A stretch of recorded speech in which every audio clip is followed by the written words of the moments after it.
नमस्कार मंडळी, श्री स्वामी समर्थ. मी संध्या. माझ्या चॅनलमध्ये तुम्हा सर्वांचं खूप खूप मनापासून स्वागत करते. बघा, 5 डिसेंबर 2023 या दिवशी आहे कालभैरवनाथांची जयंती, ज्याला कालभैरव जयंती म्हणतात. तर बघा, कालभैरव जयंतीच्या दिवशी भगवान शिवांच्या म्हणजे कालभैरव रूपाची उत्पत्ती झाली होती. बघा, कालभैरवनाथाच्या पूजेने जीवनातील नकारात्मकता दूर होते, वाईट शक्ती, नजर दोष आपल्या जवळ सुद्धा येत नाही. त्याचप्रमाणे ग्रह दोष, पीडा, आजार, शत्रुपीडा इत्यादी सर्व संकटांपासून कालभैरवनाथ आपले रक्षण करत असतात. म्हणून आपल्याला कालभैरव जयंतीच्या दिवशी आपल्याला त्यांची सेवा करायची आहे, त्यांची उपासना करायची आहे. तर या दिवशी म्हणजे कालभैरव जयंतीच्या दिवशी आपल्याला नेमकं काय करायचं आहे, कालभैरवांची पूजा कशी करायची आहे, त्यांना नैवेद्य कुठला द्यायचा आहे, त्याचबरोबर या दिवशी आपल्याला काही उपायसुद्धा करायचे आहेत. तर ते कुठले उपाय करायचे आहेत ही संपूर्ण माहिती आज आपण या व्हिडिओमध्ये पाहणार आहोत. त्यामुळे व्हिडिओ अगदी शेवटपर्यंत पहा आणि जर तुम्ही माझ्या चॅनलवरती नवीन असाल तर चॅनलला सबस्क्राईब करा. तर बघा, कालभैरवनाथ हे भगवान शंकराचे 5वा अवतार म्हणून मानला जातो. बघा, कालभैरवनाथ हे अतिशय शिस्तीचे, कठोर शिस्तीचे दैवत मानले जाते. त्यांना खोटं नाटं अजिबात चालत नाही, मात्र ते आपल्या भक्तांवर नेहमी कृपा करत असतात. तर बघा, या दिवशी 5 डिसेंबर या दिवशी आपल्याला कालभैरवनाथाची पूजा करायची आहे. त्यांना नैवेद्य दाखवायचा आहे. त्यांना नैवेद्य कोणता दाखवायचा? बघा, या 5 डिसेंबरला सकाळी लवकर उठून शुचिर्भूत होऊन या दिवशी आपल्याला कालभैरवनाथाच्या मंदिरामध्ये जायचं आहे. आता बघा, ही सेवा, हा नैवेद्य आपल्याला शक्यतो मंदिरामध्येच दाखवायचा आहे. जर तुमच्या जवळ मंदिर नसेल तर तुम्ही जवळ एखादं केंद्र असेल तर तिथे सुद्धा तुम्ही ही सेवा करू शकता.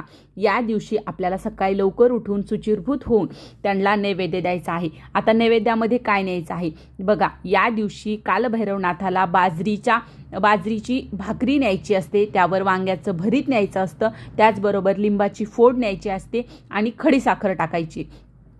खडीसाखर आपल्याला नैवेद्यामध्ये ठेवायची आहे. तर हे सर्व घेऊन आपल्याला मंदिरामध्ये जायचं आहे. तर हा त्यांचा नैवेद्य झाला. त्याचबरोबर एक नारळ आपल्याला नारळ, खडीसाखर आणि फूल घेऊन सुद्धा आपल्याला तिथे मंदिरामध्ये जायचं आहे. आणि नारळ तिथे फोडायचं नाही, आपल्याला हे नारळ तिथेच अर्पण करायचं आहे नैवेद्यासोबतच. जर तुमची इच्छा असेल तर दुसरं नारळ घेऊन तुम्ही बाहेर फोडू शकता. तर ही सर्व आपल्याला साहित्य तिथे घेऊन जायचं आहे आणि मंदिरामध्ये आपल्याला हे सर्व साहित्य अर्पण करायचं आहे. त्याचबरोबर या दिवशी तुम्ही काळे तीळ कालभैरवनाथाला तुम्ही अर्पण करू शकता. उडीद सुद्धा तुम्ही अर्पण करू शकता आणि तिथे आपल्याला त्यांची आरती करायची आहे. त्यानंतर ही सेवा, हे सर्व झाल्याच्या नंतर आपल्याला तिथे बसूनच आपल्याला त्यांची सेवा करायची आहे.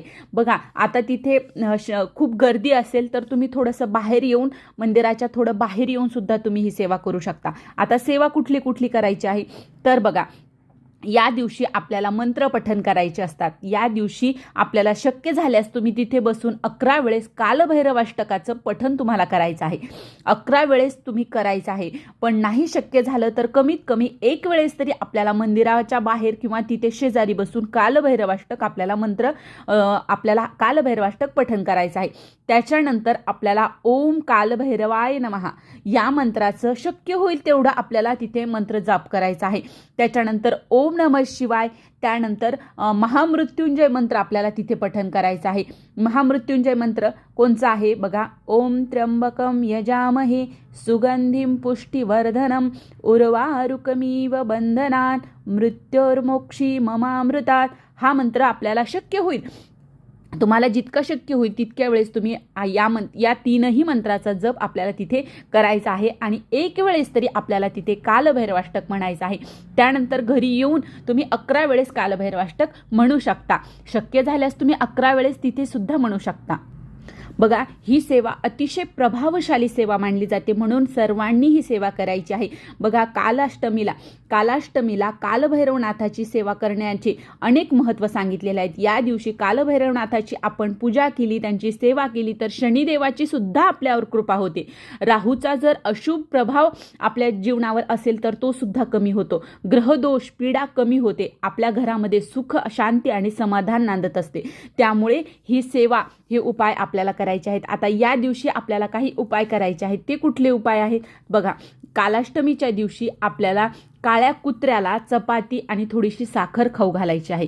बघा, शक्य झाल्यास काळ्या कुत्र्यालाच घाला. नाही काळा कुत्रा जर तुम्हाला मिळाला तर आसपास एखादा दुसरा रंगाचा जरी कुत्रा असेल तरी तुम्ही तिथे त्या कुत्र्याला साखर आणि पोळीवर थोडीशी साखर ठेवायची आणि ती खाऊ घालायची. जर असं केल्याने आपल्यावर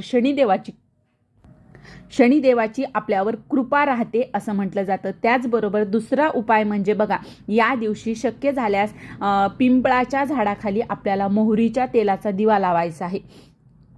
पिंपळाचं झाड कुठेही असो, छोटं असो मोठं असो, तिथे तुम्हाला जाऊन मोहरीच्या तेलाचा दिवा लावायचा आहे. असं केल्याने आपल्या घरामध्ये असलेले जे काही ग्रहदोष आहेत, ग्रहपीडा आहेत त्या कमी होतात आणि आपल्या घरामध्ये सुख, समृद्धी, शांती नांदते. बघा, आपल्या जवळपास जर कुठे कालभैरवनाथाचं मंदिर असेल तर अवश्य तुम्ही तिथे जाऊन ही सेवा करा, हे उपाय करा आणि कालभैरवनाथाचा आशीर्वाद प्राप्त करून घ्या. तर ही अशी कालभैरवनाथाची सेवा कालाष्टमीच्या दिवशी कालभैरवनाथाची सेवा आपल्याला सर्वांना करायची आहे. तर ही छोटीशी माहिती होती जी मला तुमच्यापर्यंत पोहोचवायची होती. जर तुम्हाला हा व्हिडिओ आवडला असेल तर व्हिडिओला लाईक करा, जास्तीत जास्त लोकांपर्यंत हा व्हिडिओ शेअर करा आणि माझ्या चॅनलला सबस्क्राईब करा. श्री स्वामी समर्थ.